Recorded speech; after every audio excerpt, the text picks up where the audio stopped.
తెలియని ఫంక్షన్ కి ఫోన్ చేసి రావాలక్క.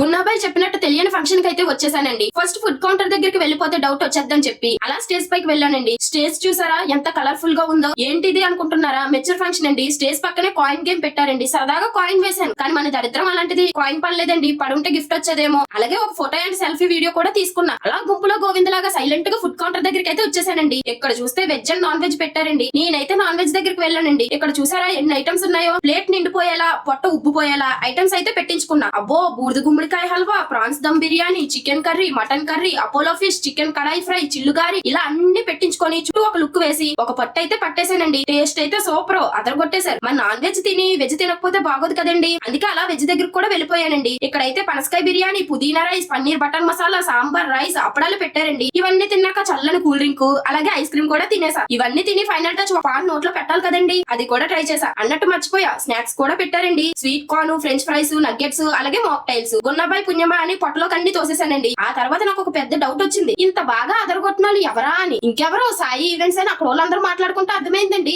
ఏమన్నా ఫుడ్డా, ఏమన్నా డెకరేషన్. అబ్బో, మన ఇంట్లో కూడా ఏమైనా ఫంక్షన్ చేసుకోవాలనుకుంటే ఇగో స్క్రీన్ పై నెంబర్ ఇస్తున్నా. సాయి ఈవెంట్స్ ని అప్రోచ్ అయ్యి బడ్జెట్ తక్కువలో మంచి శుభకార్యాన్ని జరుపుకోండి.